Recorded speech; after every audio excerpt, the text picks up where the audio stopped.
Sí, parece... Just, yeah, it seems that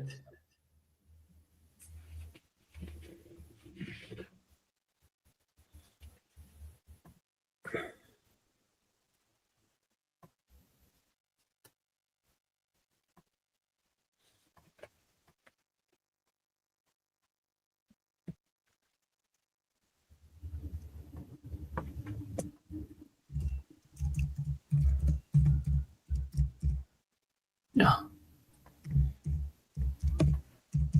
No, parece que tenemos algún tipo de problema aquí, Seems that we Carl. have some sort of issue No here. sé qué So está I don't know what's pasando, going on pero here, las but imágenes the no pictures are aparecen. not there. Déjame. Let me just. ¿Me oyes, Carl?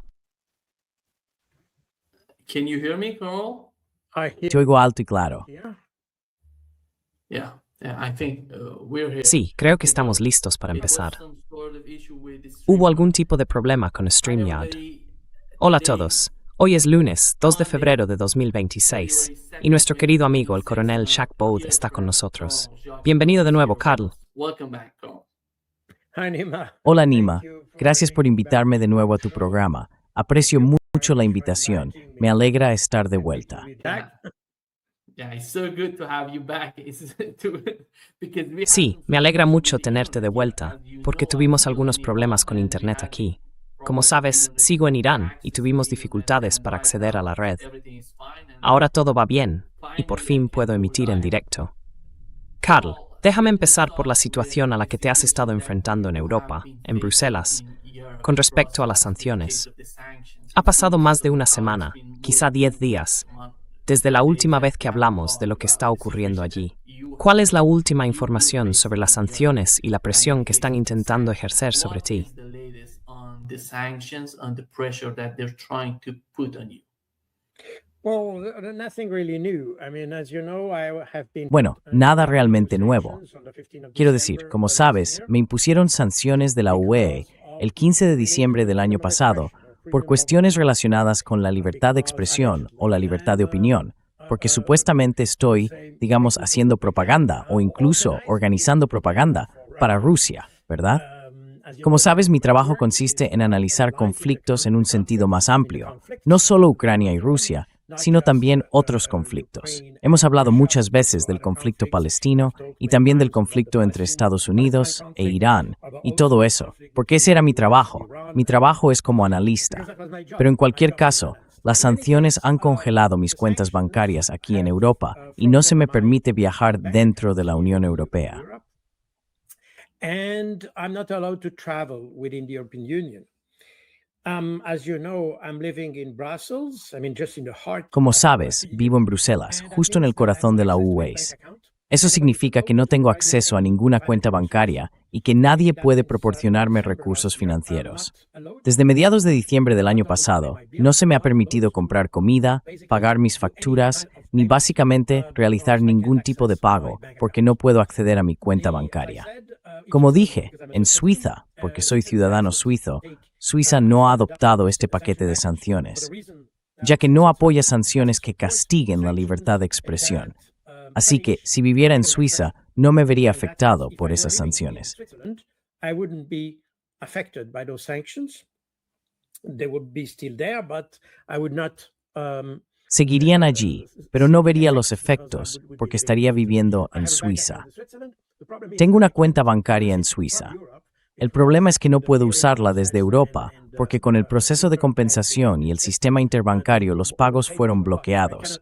Así que no puedo, por ejemplo, sacar dinero de mi cuenta bancaria suiza. No es posible desde aquí. Básicamente, tengo una cuenta bancaria en Suiza con dinero en ella, pero aquí en Europa no tengo acceso a mi cuenta bancaria, que también tiene algo de dinero. Así que ahora vivo de la generosidad y la solidaridad de la gente belga que me trae comida a casa. Algunas personas amables cocinan para mí y me traen comida porque no puedo comprar ninguna.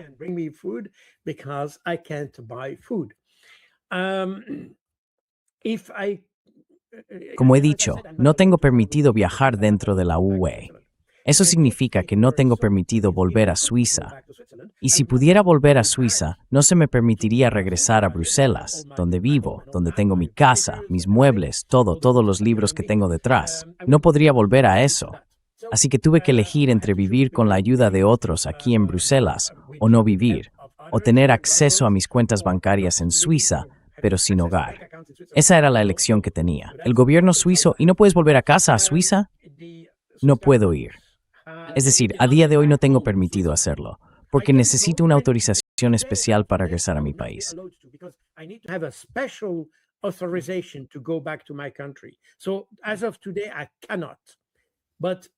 Así que, a día de hoy, no puedo. Pero si tuviera esta autorización, entonces no se me permitiría volver a Bruselas, donde está mi hogar. Así que es una elección y por eso es complejo. Varias instituciones internacionales han expresado su apoyo y han enviado cartas a la UE, en particular el Alto Comisionado de las Naciones Unidas para los Derechos Humanos.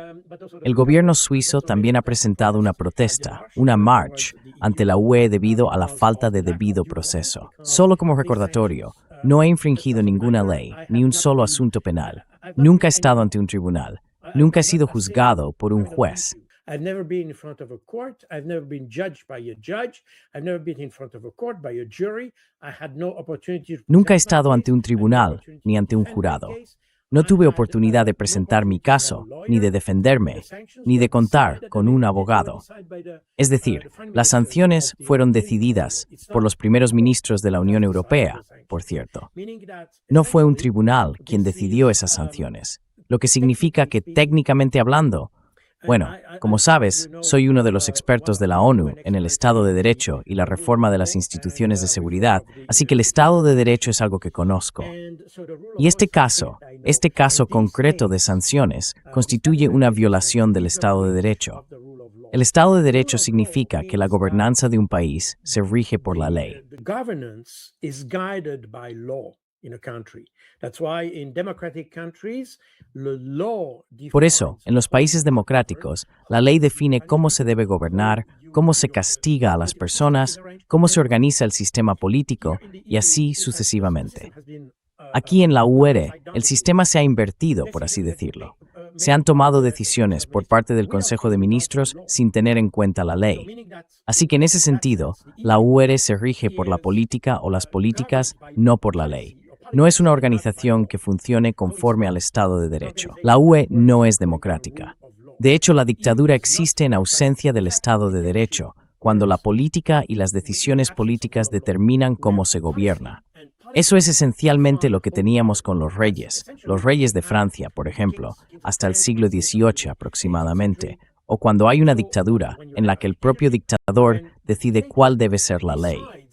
himself who the law should be. In our democracy, the law decides who En nuestra democracia, la ley decide cómo deben gobernar el país los gobernantes, los líderes, los políticos. Así que, según tu opinión, somos un ejemplo evidente de una organización que presenta todas las características de una dictadura. Hablando técnicamente, quiero decir, sin emitir juicios, solo un análisis sencillo de todo el asunto.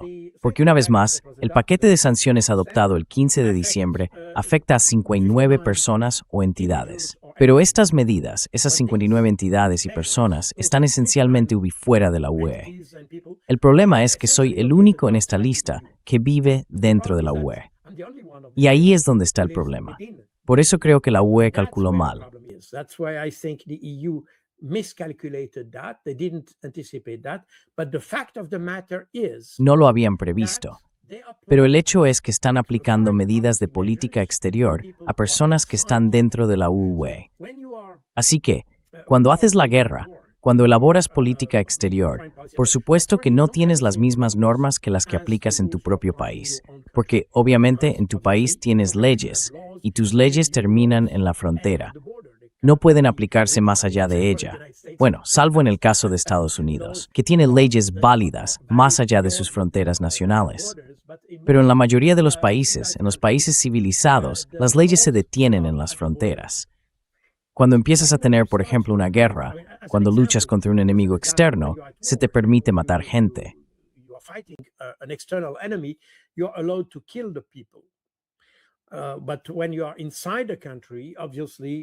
Pero cuando estás dentro de un país, obviamente, independientemente del problema que tengas, no se te permite matar a la gente.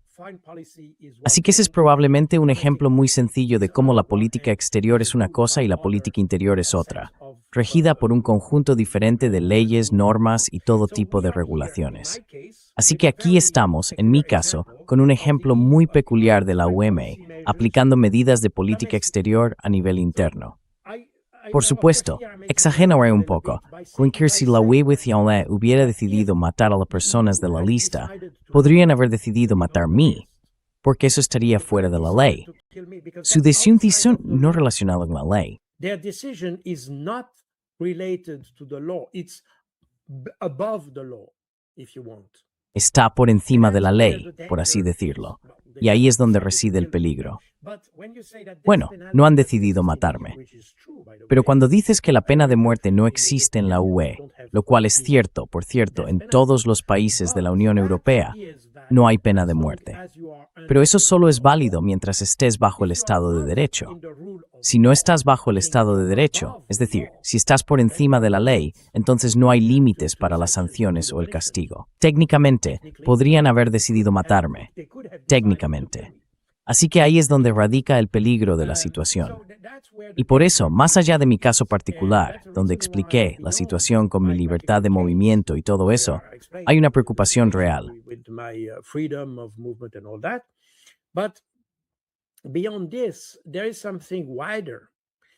Más allá de esto, hay algo más amplio, porque significa que dentro de la Unión Europea se puede esencialmente privar a alguien de su libertad. Se le puede privar de comida.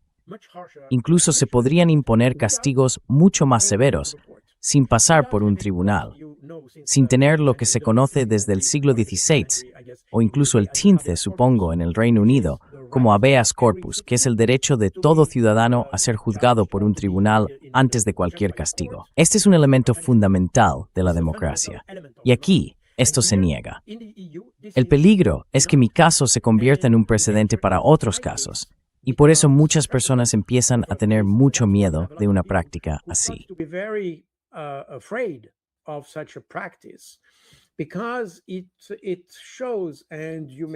Porque muestra, y quizá lo recuerdes, la Estrategia de Seguridad Nacional de Estados Unidos de 2025, que se publicó ese año.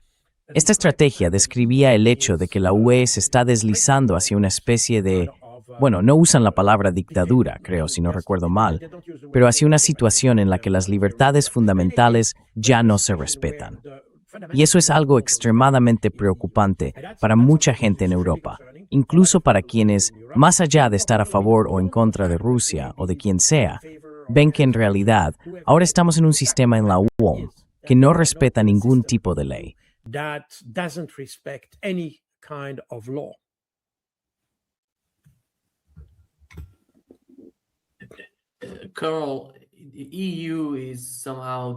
Cal, la UE se enfrenta hoy a muchos problemas internos y geopolíticos. Uno de ellos es lo que está ocurriendo en Ucrania y otro en Oriente Medio. Pero cuando observas la UE y su política exterior, ¿crees que están llegando a un punto en el que es esencial que la UE defina y comprenda la situación actual, la fragilidad de lo que está ocurriendo con estos asuntos geopolíticos? Porque no se trata solo de Oriente Medio o de Ucrania. Pronto podríamos tener un nuevo caso que involucre a China, ya que todo parece estar intensificándose. Así que aquí va la pregunta. ¿Dónde está la UE? ¿Dónde están esos países europeos?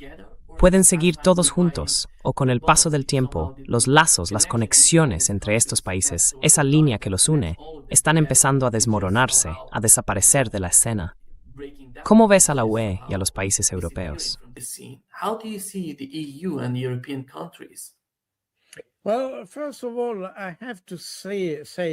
Bueno, ante todo, tengo que decir que la UE hoy en día es un poco un desastre, por decirlo así.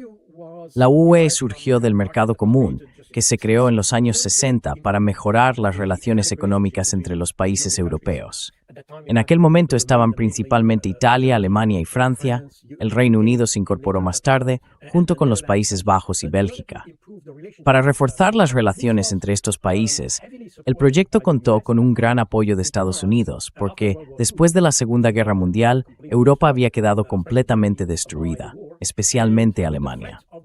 Y ante la amenaza de la Unión Soviética, los estadounidenses creían que debían ayudar a los europeos a reconstruir su tejido social y sus relaciones entre países, con el fin de consolidar Europa frente a la amenaza soviética.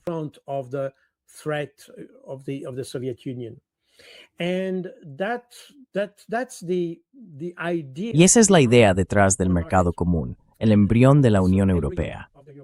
Tras el final de la Guerra Fría, este mercado común evolucionó hacia algo mucho más ambicioso. El comunismo había sido derrotado.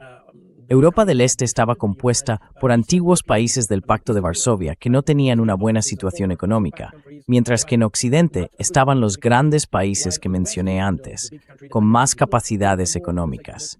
Así que la idea era ampliar el mercado común hasta lo que hoy llamamos la Unión Europea, algo que pudiera ayudar a esos antiguos países comunistas a unirse a Europa Occidental y recibir también apoyo económico.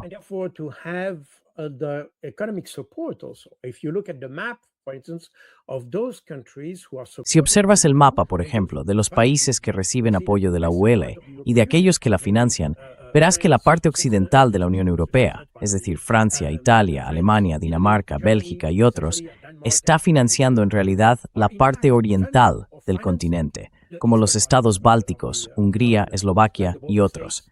Suiza, por supuesto, no forma parte de la UE. Así que es una situación muy peculiar en la que existe este tipo de solidaridad europea que pretendía crear, o diría yo, homogeneizar a los países europeos. La realidad es que hay problemas sociales en los antiguos países del Pacto de Varsovia que aún no se han resuelto.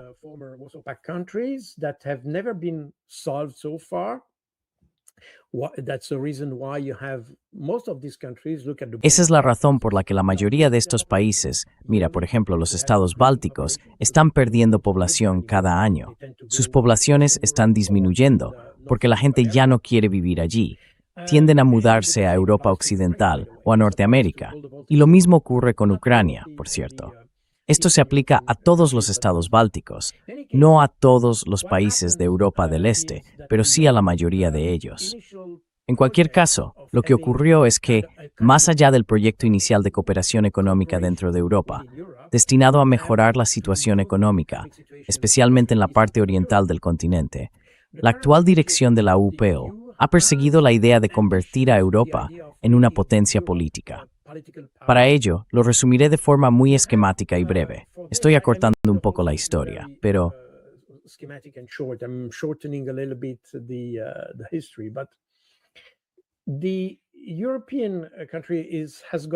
la Unión Europea ha ido más allá de la construcción económica y ahora tiene la ambición, como he dicho, de desempeñar un papel político.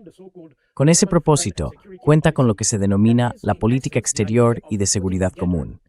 Básicamente, se trata de la idea de reunir todos los asuntos de seguridad y política exterior y gestionarlos de forma centralizada, más o menos desde Bruselas. El problema es que, como expliqué antes, cuando una parte del continente financia a la otra, no se puede esperar que todos estos países tengan exactamente los mismos intereses en materia de política exterior y de seguridad. Y eso se ve claramente con el conflicto en Ucrania, donde los países de la parte occidental de Europa ciertamente no están a favor de Rusia, pero tampoco, digamos, visceralmente en contra de ella.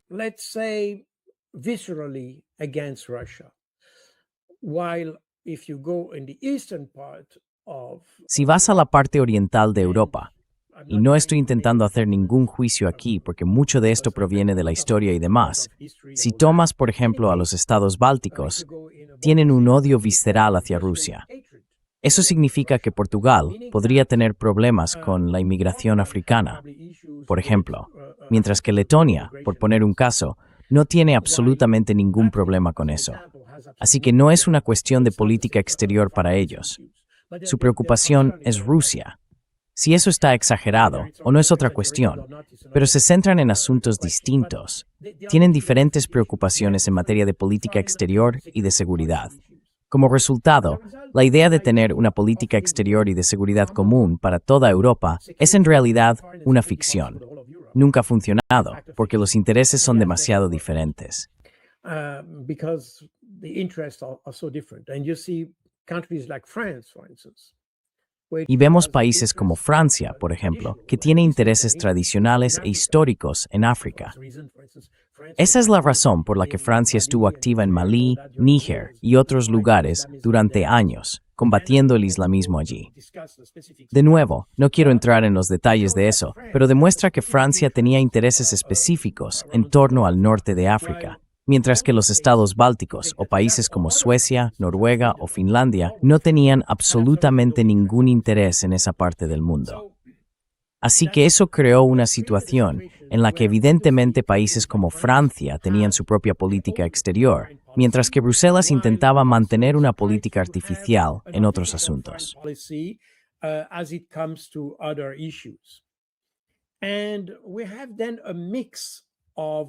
Y luego tenemos una mezcla de quién hace qué. Quiero decir, en realidad no lo sabemos. Por eso decía que tenemos un lío. No sabemos exactamente quién hace qué en Europa. No hay una visión común sobre los temas porque hay intereses diferentes.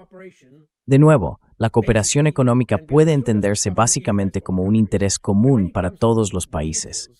Pero cuando se trata de los detalles, se ve que varios países tienen intereses distintos, prioridades diferentes, diferentes, incluso diría tener influencia. Y eso se aplica especialmente a los países más grandes, España, Italia, Francia, Grecia. Spain, Italy, France, Greece, these countries are oriented towards the Mediterranean. Estos países están orientados hacia el Mediterráneo. Esa es su área de influencia, por así decirlo. Mientras que los otros países tienen intereses diferentes. Como resultado, hoy en día, cuando hablamos de política exterior, y eso es interesante, por cierto, recientemente tuvimos la reunión en Davos, y realmente no sabemos qué está haciendo allí la Unión Europea. Francia tiene su propia política exterior. La UE tiene su propia política exterior. Las dos no están coordinadas la mayor parte del tiempo, porque obviamente Francia tiene sus propios intereses, excepto cuando se trata de Rusia. Ahí sí hay una especie de alineación. Pero el problema es que Europa no ha logrado encontrar una manera de hablar en nombre de todos sus miembros.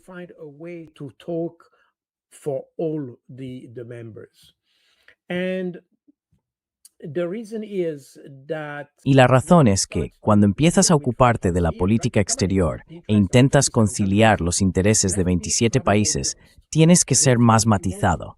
Quiero decir, por ejemplo, esta idea de cortar por completo todas las importaciones de productos petrolíferos y gas de Rusia. Se puede decir, vale, desde un punto de vista estratégico, si quieres debilitar a Rusia, ¿por qué no? Pero al mismo tiempo, hay países como Eslovaquia y Hungría que dicen, bueno chicos, no tenemos salida al mar y nuestra única fuente de energía proviene de Rusia. Así que deberías priorizar tu acción hacia Rusia. Pero no lo hace. Dice, bueno, nuestra prioridad es debilitar a Rusia, así que mala suerte para vosotros.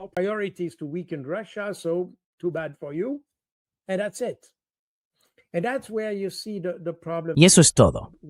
Ahí es donde se ve el problema. Cuando los países tienen su propia política exterior, cada uno puede decidir por sí mismo según sus intereses nacionales. Eso es lo que Viktor Orbán está intentando hacer.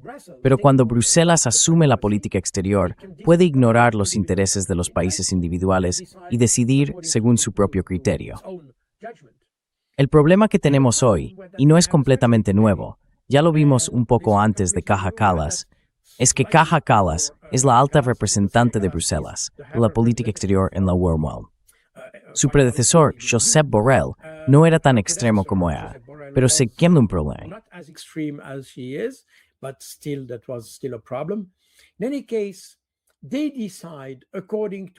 En cualquier caso, deciden según su propia visión del problema. Por ejemplo, en lo que respecta a Rusia, no tienen en cuenta los intereses de las naciones individuales.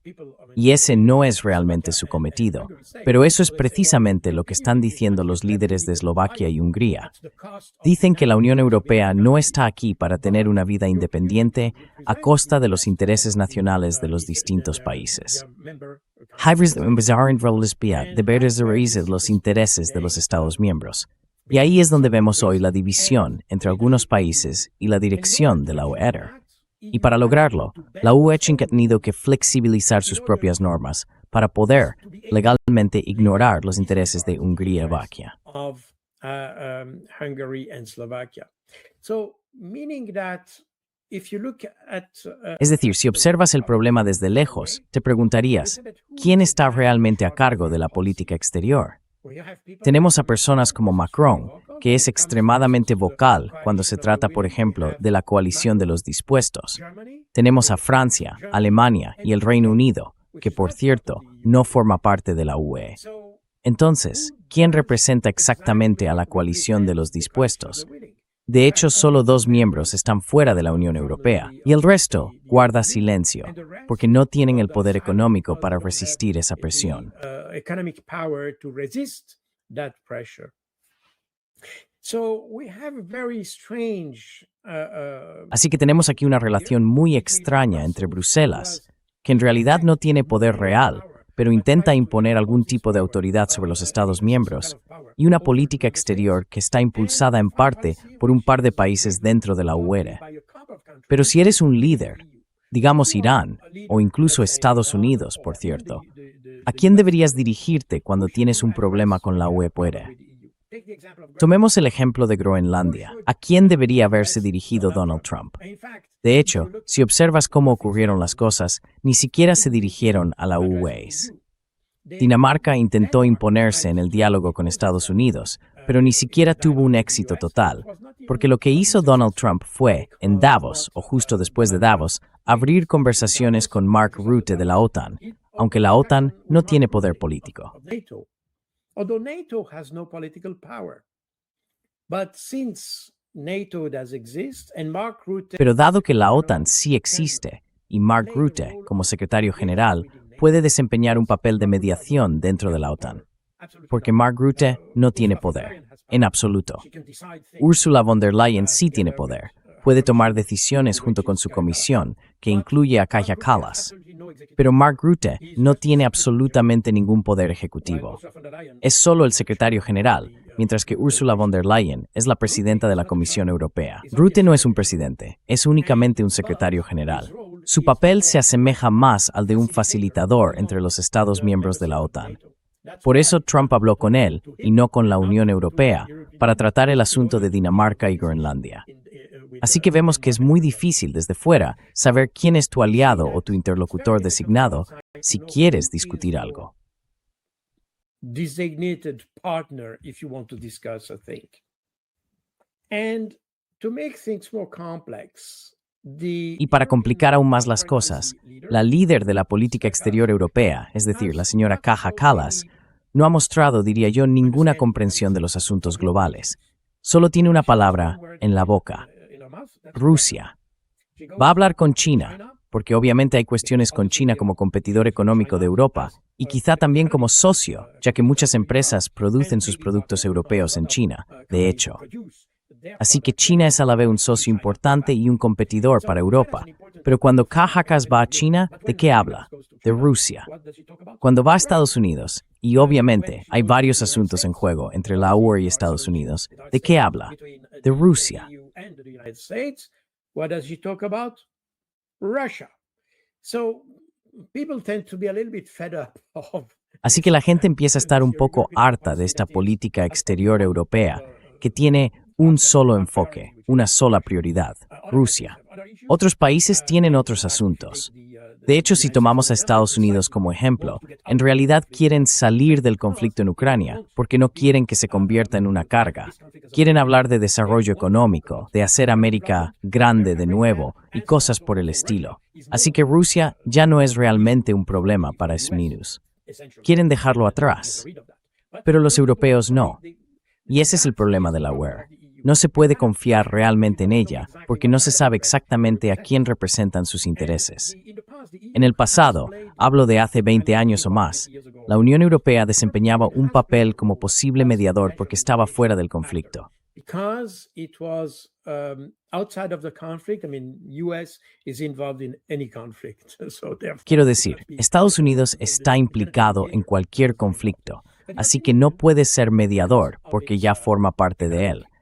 Pero la Unión Europea, debido a su potencial económico, digámoslo así, y también porque cuenta con varios pesos pesados en materia de política exterior, como Francia, Italia, en cierta medida España y Alemania, podría desempeñar un papel en determinados conflictos o crisis. Podría utilizar su peso como poder mediador. Pero hoy en día ya no es así. Y si observas un conflicto en el que Europa ha sido tradicionalmente un poco más conciliadora que Estados Unidos, por ejemplo Irán, ese es un buen caso en el que Europa históricamente ha sido una potencia más dispuesta a comprometerse.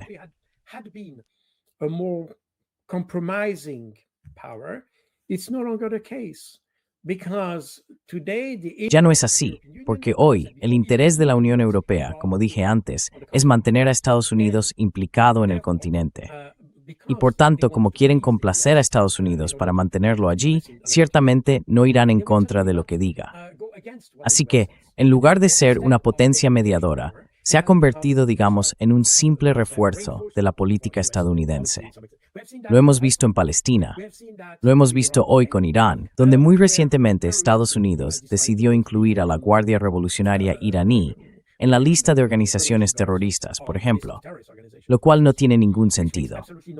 Y tiene aún menos sentido si tu objetivo es negociar, porque no quieres crear puntos adicionales de antagonismo con las personas con las que intentas negociar.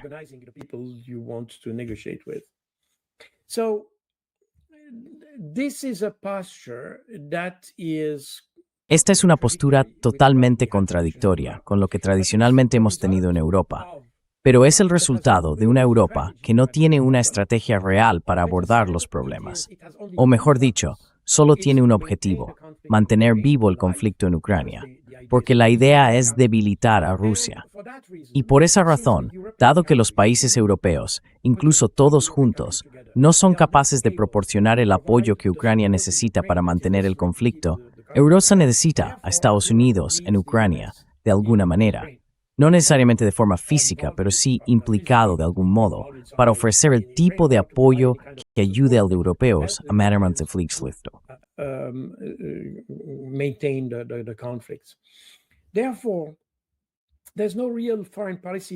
Por lo tanto, no existe una verdadera política exterior ni una estrategia por parte de la Unión Europea. Todo se centra en mantener el conflicto en Ucrania. Como resultado, la UE no tiene una estrategia, por ejemplo, para resolver la crisis en Palestina, en Irán o incluso en la propia Ucrania. Y eso, creo, es lo que empieza a irritar a muchos Estados miembros, no solo aquellos como Eslovaquia y Hungría, que se ven profundamente afectados por el conflicto debido a la política energética, sino también a otros países que entienden que el conflicto no tiene futuro. Es decir, desde luego, no ofrece ningún futuro para Ucrania. La forma en que evoluciona el conflicto es evidentemente en detrimento de Ucrania.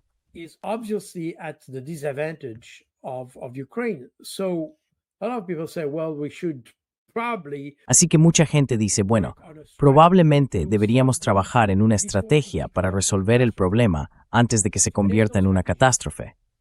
Pero no hay ninguna estrategia. No tenemos estrategia.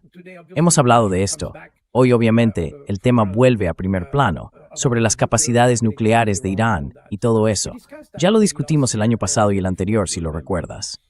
Y podríamos haber esperado, dado que la UE fue signataria del JCPOA, el Plan de Acción Integral Conjunto para Irán, que después de que Estados Unidos abandonara el tratado, la UE pudiera haber ofrecido algún tipo de solución para que Estados Unidos volviera al tratado y ayudara a resolver la situación.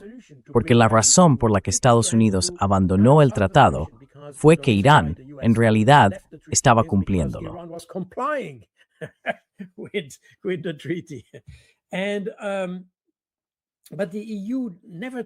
Pero la UE nunca aprovechó la oportunidad de demostrar su importancia en todo este asunto.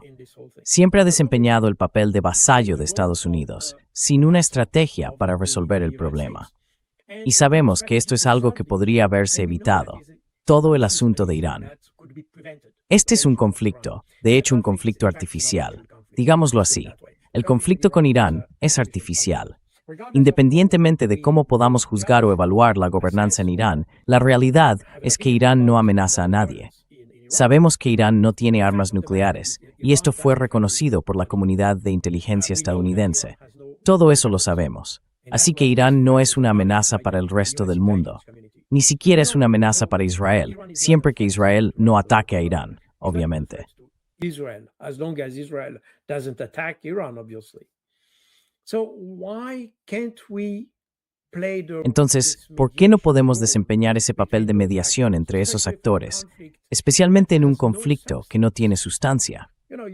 Sabes, puede haber un conflicto con sustancia. Por ejemplo, reclamaciones territoriales o cuestiones de minorías que afecten a la relación entre dos países. Pero no tenemos nada de eso entre Irán e Israel, por ejemplo, y desde luego no entre Irán y Estados Unidos. No hay reclamaciones territoriales ni cuestiones de minorías. La única objeción que tiene Occidente es que no le gusta la forma de gobierno de Irán. Pero Irán es un país soberano. Tienen sus propias normas, costumbres y tradiciones y así sucesivamente. Quiero decir, la última vez que Occidente intentó imponer un gobierno en Irán, no funcionó. Y esa es la razón por la que tenemos el gobierno actual. And that's the reason why we have this government today. It's precisely because the attempt of the West. Precisamente porque el intento de Occidente de imponer su propia solución en Irán no funcionó. Entonces, ¿cuál es nuestra solución? Cuando no podemos, y ni siquiera sabemos qué tipo de solución queremos para Irán, la mejor opción sería encontrar un acuerdo y una forma de restablecer las líneas de comunicación entre Irán e Israel. Dos países que, por cierto, mantuvieron excelentes relaciones durante años, incluso décadas. Solo muy recientemente se produjo esta ruptura entre ellos, y sin una razón real. De hecho, fue más o menos provocada por la situación generada por la invasión de Irak, al menos en parte. Hubo otros factores, obviamente, pero ese desempeñó un papel. There were other issues, obviously, but this one is. In any case, En cualquier caso, volviendo a la Unión Europea, la UE nunca ha identificado realmente un posible papel como mediadora o como elemento de negociación entre los países implicados en este conflicto. Lo mismo ocurre con Palestina. Resulta bastante extraño ver que el país que apoya con más vehemencia a Israel sea también el que propuso la paz entre Palestina e Israel, es decir, Estados Unidos. Quiero decir, la política exterior de Estados Unidos es apoyar a Israel, de acuerdo. Pero obviamente su política no es apoyar a los palestinos. Entonces, ¿por qué deberían los palestinos confiar en que Estados Unidos pueda diseñar algún tipo de paz? Europa podría haber sido, una vez más, ese eslabón perdido entre el binomio israelinos y la comunidad palestina y de Oriente Medio en general. And the Palestinian and Middle East community could have been that. Other countries could have been. Podría haber sido así. Otros países podrían haber estado implicados. Francia, por ejemplo, que lleva varias décadas en la región, en Siria y en Líbano. Estos eran los países que estaban bajo protección francesa justo antes de la Segunda Guerra Mundial. También podrías tener a Suiza, por ejemplo, una elección poco habitual. Pero ninguno de estos países, en realidad, quiso o estaba en condiciones de asumir ese papel. Así que tenemos un vacío en Europa en lo que respecta a la diplomacia. Tenemos a personas que no quieren involucrarse en ningún conflicto aparte del de Ucrania y que ni siquiera están preparadas para asumir una posición de mediadores. Son simplemente belicistas, no pacificadores. No quieren enfrentarse a Estados Unidos y decir, bueno, este conflicto no lleva a ninguna parte. In saying, well, now this conflict leads nowhere, stop. The EU has Detente. La UEM no tiene ese poder. Y eso demuestra que debido a este tipo de desorden estructural dentro de la UN, nadie sabe realmente quién está al mando de su política exterior. ¿Es Josep Borrell o es Emmanuel Macron, ya que es el líder más vocal de Europa? Alemania siempre ha ocupado un segundo plano en lo que respecta a la política exterior de la UE. Está firmemente en contra de Rusia. Pero más allá de eso, Alemania no tiene una posición muy fuerte en asuntos exteriores ni en la mediación de conflictos. En cualquier caso, Francia podría serlo, o en su momento quiso serlo, y afirmó tener esa capacidad, pero ya no quiere asumir ese papel.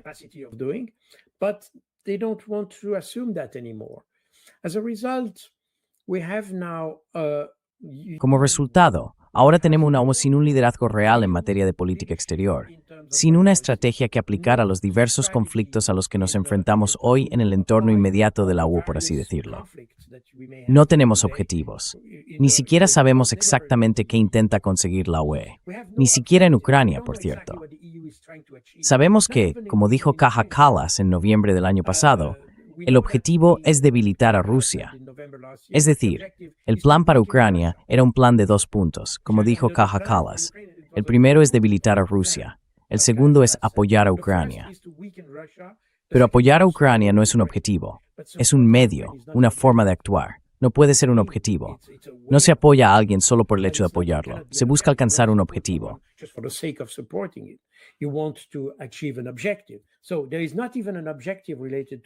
Así que ni siquiera hay un objetivo relacionado con Ucrania. El único objetivo que tiene la Unión Europea es debilitar a Rusia. ¿Y qué significa eso?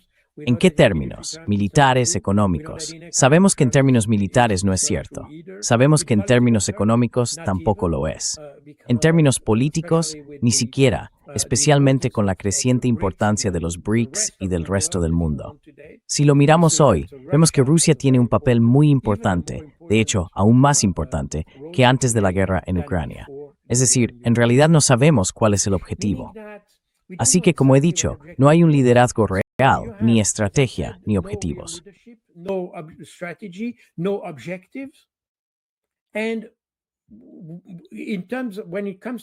Y cuando se trata de política exterior y de seguridad, existe esta rivalidad entre Bruselas, no el país, no la capital de Bélgica, sino la capital de la UE, y determinados países que tienen sus propios intereses, como Francia, por ejemplo, quizá España, y así sucesivamente.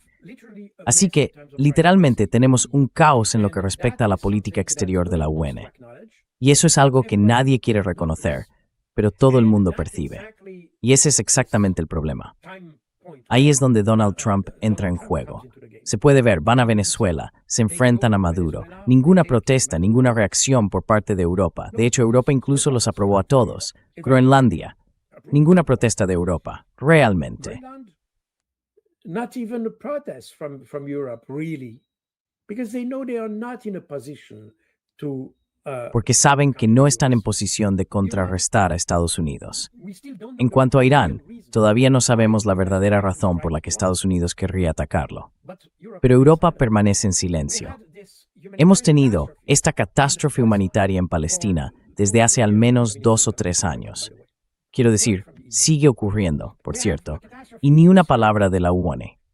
También tenemos una catástrofe en Siria, porque de acuerdo, ahora tenemos al señor al-Julani, también conocido como al-Sharak, al mando en Siria.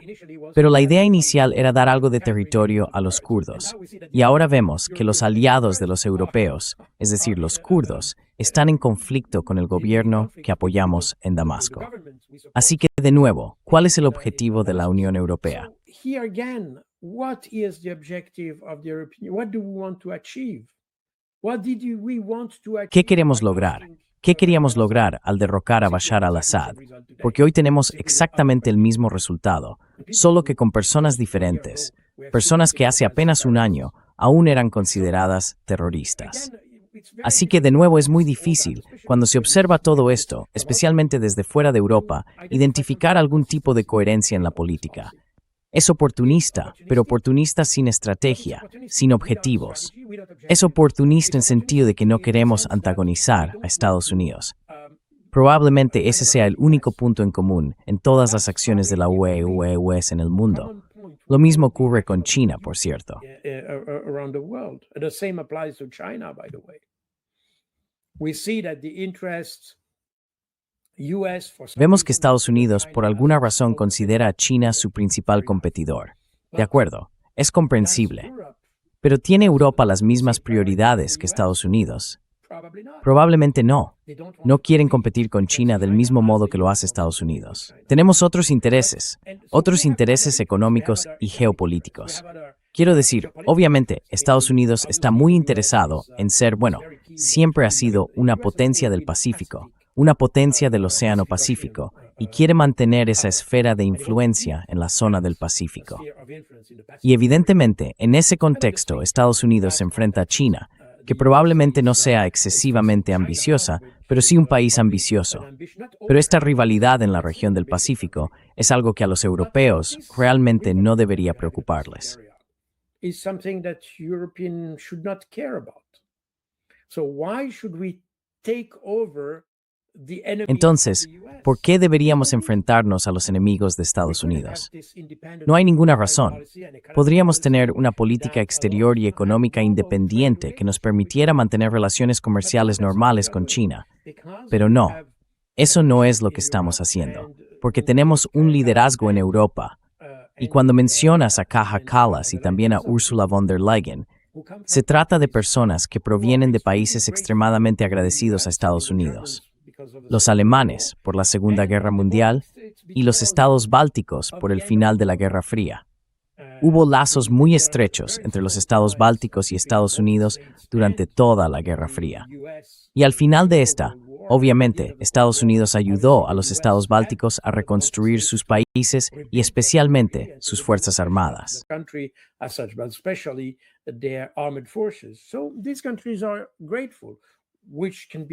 Así que estos países están agradecidos, lo cual es comprensible. El problema es que se ha convertido en una especie de política exterior unidireccional y apoyan ciegamente todo lo que hace Estados Unidos. ¿Recuerdas cuando Estados Unidos quiso entrar en Irak en 2003? Los primeros países en apoyarlo fueron Ucrania, Polonia y los estados bálticos, especialmente Lituania. Fueron los primeros en contribuir a la operación en 2003, porque en la operación contra Irak, los franceses y los alemanes no quisieron participar, por razones que ya hemos comentado muchas veces. Vemos que estos países de Europa del Este apoyan ciegamente la política exterior de Estados Unidos.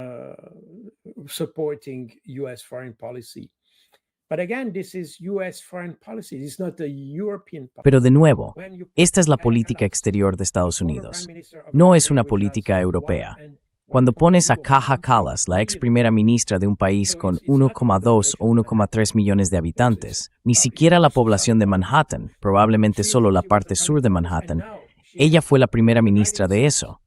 Y ahora está al mando de la política exterior de la UE. ¿Qué se puede esperar?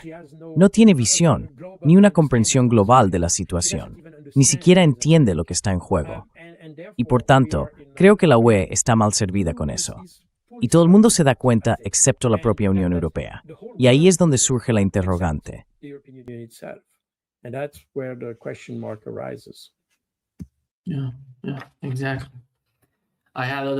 Sí, exactamente. Tenía otras preguntas, pero se nos está acabando el tiempo. Cal, sigue siendo un placer tenerte hoy aquí. Como siempre, aprendemos de ti, y espero que la Unión Europea finalmente decida retirar estas sanciones. No sé si eso sería posible.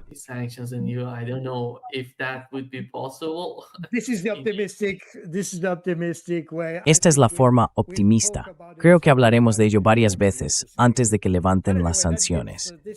Pero, en fin, es un tema de debate, lo cual está bien. Muchas gracias, Carl. Un gran placer. Muchísimas gracias. Thank you very much. Thank you.